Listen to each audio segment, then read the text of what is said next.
Bonsoir, bienvenue sur Va Sanctifier, soyez richement bénis dans le nom précieux de notre Seigneur qui vous accorde une pleine espérance en ces temps de la fin. Aujourd'hui, nous sommes le 1er février 2021 et c'est toujours un plaisir renouvelé pour moi de partager la parole de Dieu avec vous.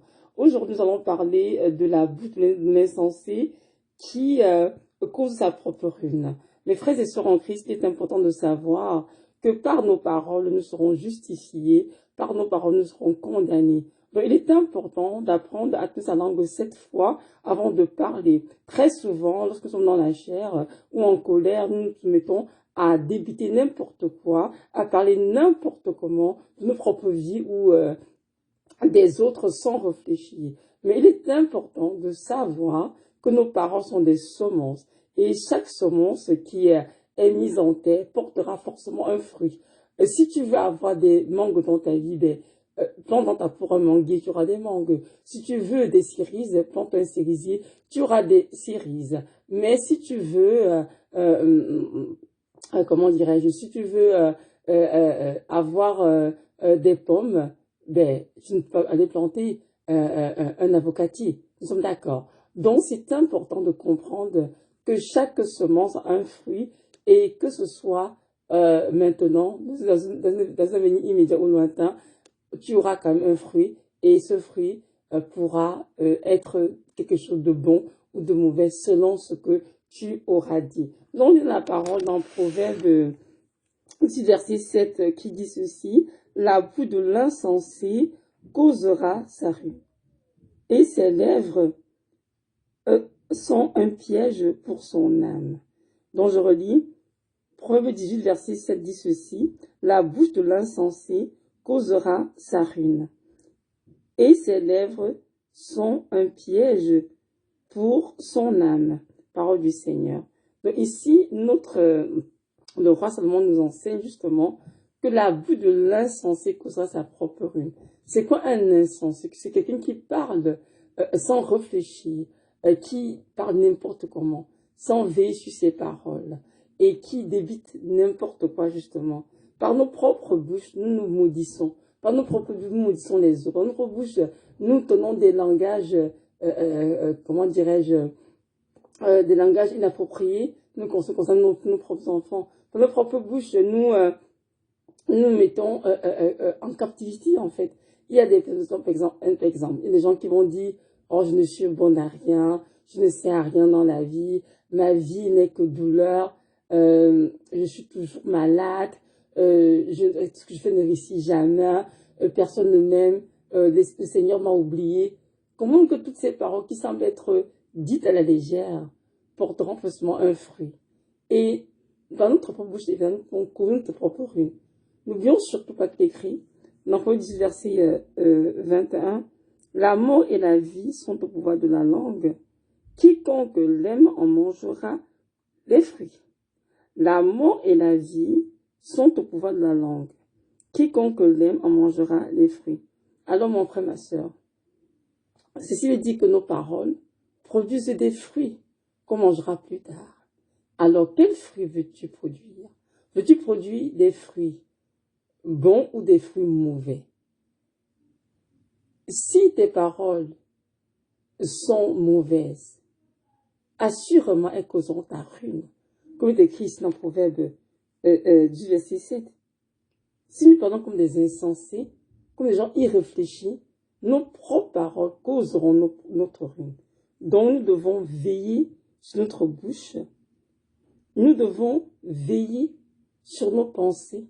Nous devons veiller, nous notre ton devant notre attitude avant de dire n'importe quoi, sachant que l'ennemi peut nous pousser à faire ou à dire des choses tellement méchantes, et ces paroles qui sortent de nos bouches peuvent causer notre ruine et la ruine des autres. Je vais dire ici, c'est que ce verset, verset 7, ceci: et ses lèvres sont un piège pour son âme. Vous voyez ça? Donc les lèvres de l'insensé sont un piège pour son âme. C'est-à-dire, les esprits démoniaques excitent sa langue à parler n'importe quoi, à dire n'importe quoi. Et par ses propres paroles, il se lie au monde des ténèbres. Par ses propres paroles, se met en captivité. C'est la raison pour laquelle notre Seigneur a dit dans l'Évangile, de l'abandon du cœur, la bouche parle. Pour dire ce qui est dans ton cœur, que tu débites, lorsque tu es en colère ou bien dans une situation où tu es contrarié. C'est que nous devons vraiment nous encourage à nous remplir de la parole de Dieu, à appeler dans sa présence et apprendre à confesser la parole de Dieu. Pas juste pour nous, pour nos enfants. C'est important parce que nos enfants sont le fruit de nos entrailles. Et nous devons les bénir au lieu de les maudire. Soit je vois des papas qui sont en colère. Mais mon Dieu, lorsque tu les entends parler, c'est pas possible. C'est comme si les enfants sont vraiment des chiffons, des objets à jeter. Parce que les enfants ont fait une petite erreur, ou bien ont été têtus, ou ont fait des choses qu'il ne fallait pas. Non, frères et sœurs en Christ. Et de même aussi, les mamans, et des fois les mamans sont tellement, mon Dieu, dans tous les états de colère, elles commencent à dire n'importe quoi sur leurs enfants. Ça, ce n'est pas bien. Parce qu'avec ces paroles mauvaises, nous ouvrons dans nos vies des portes aux démons pour les attaquer. Et par nos propres paroles, nous pouvons causer leur propre ruine. Et tu n'es bon à rien, tu es un bounancier, tu es un imbécile, toutes sortes de choses, en fait, on dit à leur sujet. Ce n'est pas bien. Et moi qui vous parle, je suis une maman, évidemment, et pendant des années, le Seigneur travaille avec moi, avec beaucoup de rigueur, pour que j'arrête de dire n'importe quoi lorsque je suis fâchée contre des enfants. Je me dis, ce sont que des enfants. Par tes propres paroles, tu vas ruiner leur vie. Et par tes propres paroles, tu vas construire leur vie parce que tu es leur mère et tu as autorité sur leur vie parce que ton sang coule en eux. Amen. Donc, je viens dans cette vidéo nous interpeller d'arrêter de jouer avec les paroles. Si nous sommes très en colère, que nous sommes capables de nous contrôler, mieux vous se taire et nous calmer et donc parler lorsque nous sommes plus reposés et dire des choses qui sont sensées. Pourtant dire, réfléchissant avant de sortir, sachant que oui, ce que je vais dire sera constructif et non destructif. Et même, ça, je fais des enfants, et même par nos propres vies. Pas nous sommes en colère et on se met à dire n'importe quoi sur nos vies. Et nous, on se met en captivité. On nous les porte dans nos vies parce que nous sommes fâchés. Parfois, on est contre des frères en Christ ou bien même de nos familles. Parfois, ils sont fâchés contre Dieu. Et c'est que tu as dit n'importe quoi. Et l'ennemi est en train d'applaudir pour dire, oh oui, continue de dire. Parce que ce que tu dis, c'est ce qui va t'arriver. Ce que tu dis, c'est ce qui va venir vers toi. Donc, retenons vraiment, comme écrit dans Proverbe 18, verset 20, la mort et la vie sont au pouvoir de la langue. Quiconque l'aime en mangera les fruits. Mon frère et ma sœur, ne laisse pas l'ennemi te pousser à dire des paroles que tu as arrêtées sur ta vie, sur la vie de ceux que tu aimes. Ne laisse pas l'ennemi venir et tu ta propre bouche causer ta propre ruine. Au contraire, remplis ton cœur de la parole de Dieu. Confie la parole de Dieu sur ta vie. Proclame les choses que tu désires voir dans ta vie. Sur toi-même, bénis-toi toi-même. Lui, fais-le ainsi. Et arrête de te lamenter ton sort et à dire des choses négatives qui vont attirer vers toi plutôt les œuvres de Satan. Et comme c'est écrit ici en Proverbe 18, verset 7, partie B, les lèvres de l'insensé sont un piège pour son âme. Et lorsqu'une âme est piégée, c'est-à-dire elle va en captivité. Donc ici Dieu te dit que si tu fais attention à tes paroles, si tu vas sur tes lèvres, l'ennemi utilise tes propres lèvres pour être en captivité. Pour te lier dans le monde des ténèbres, ça veut dire. Dans la vie courante, tu es en train de marcher, on te voit faire des choses, ça et là, mais en fait, le monde spirituel, tu es déjà lié, enchaîné à cause de tes propres paroles. Donc je vous encourage vraiment à veiller sur nos paroles. Et que nos paroles sont des semences qui produiront un fruit. Et le fruit peut être bon ou mauvais. C'est à nous de voir qu'est-ce que nous voulons avoir. Qu'est-ce que nous voulons avoir dans nos vies. Si nous voulons de bons fruits, alors confions-nous les bonnes paroles. Fréquemment la parole de Dieu sur nos vies. sur la vie de nos bien-aimés et demandons au Seigneur que ces paroles s'accomplissent finalement selon sa souveraineté. Humblement, et Dieu, qui est fidèle, fera toutes choses en son temps. Toutes choses de bon en son temps, pardon.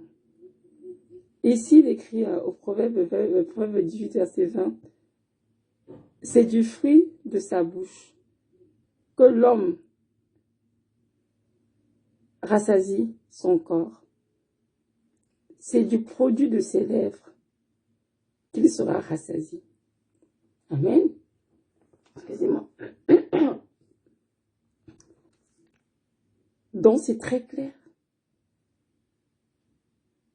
Notre fruit, le fruit de nos bouches, c'est ça qui rassasie nos corps. Et donc, nous devons donc faire attention.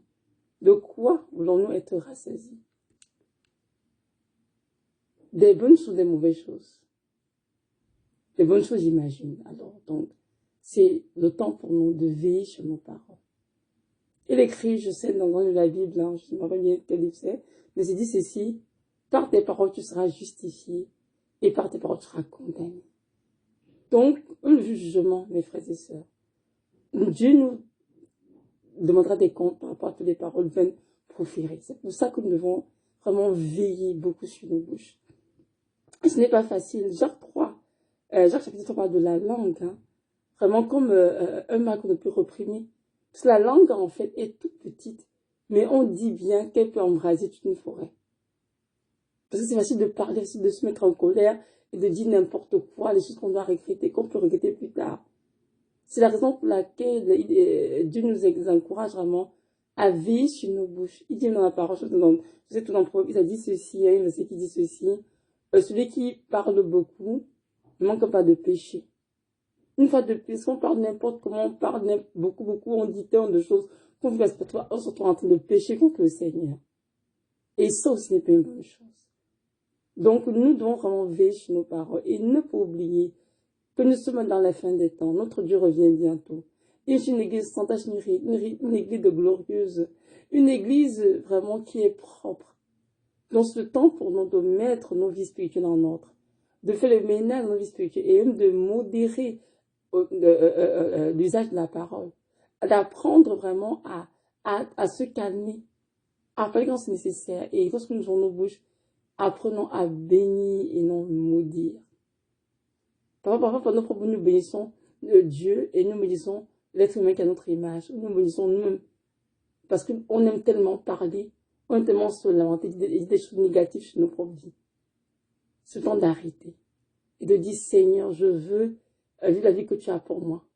Donne-moi la grâce de bénir au lieu de maudire. Donne-moi la grâce de proclamer les paroles positives sur ma vie, de proclamer ta parole sainte sur ma vie et d'arrêter de me lamenter, de dire ce que je fais avec mes yeux physiques.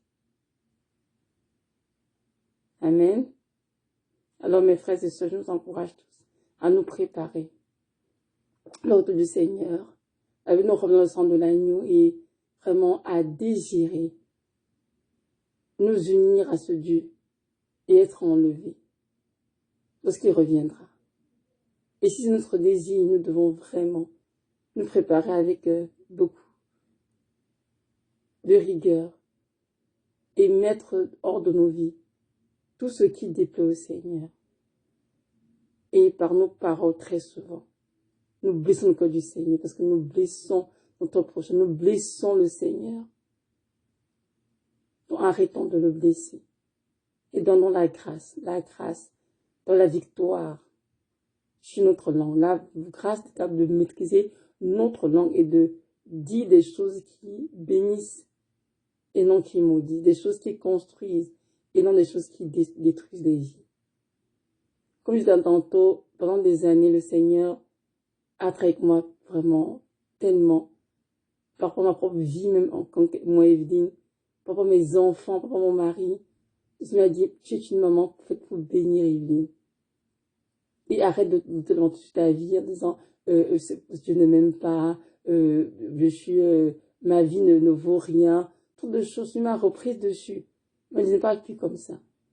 Quand tu vois comment ça me blesse, Evelyne, parce que je t'ai tout donné, mon enfant. Je t'ai arraché de l'amour combien de fois?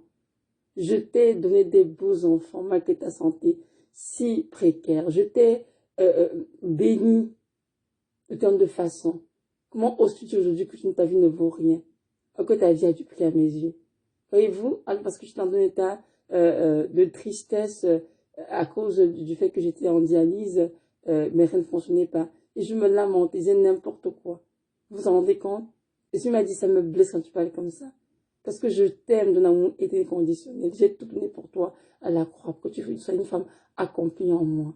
Pourquoi dis-tu que ta vie ne vaut rien? Pourquoi dis-tu que personne ne t'aime? Alors que moi je t'aime, j'ai tout donné pour toi. Est-ce que tu vas pas vous vous en rendez compte?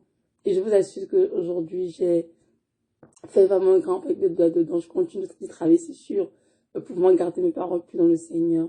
Il y a des jours où, comme tout chrétien, ça échappe, je dis n'importe quoi, mais aussitôt je me reprends. Mais c'est moins, vraiment, beaucoup moins que comparé à avant. Et puis, je sais vraiment, je fais tous mes efforts possibles, grâce au Saint-Esprit, à garder mes paroles plus dans le Seigneur, vraiment à l'honorer par ma bouche.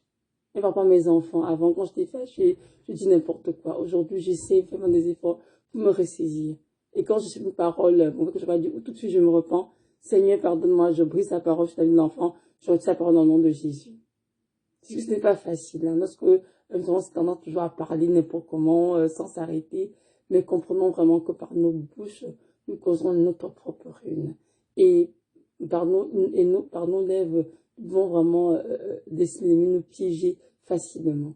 Donc, c'est à nous vraiment de veiller sur nos paroles et vraiment de nous conduire, pas comme des insensés, mais comme des enfants de Dieu vraiment qui aiment le Seigneur et qui sont remplis de sagesse. Amen. Pour être capable de maîtriser la langue et parler quand c'est possible, quand on doit parler et vraiment apprendre aussi à bénir et non maudire. Amen. Soyez richement bénis, que notre Seigneur vraiment accorde la grâce d'avoir la victoire sur vos paroles. Amen.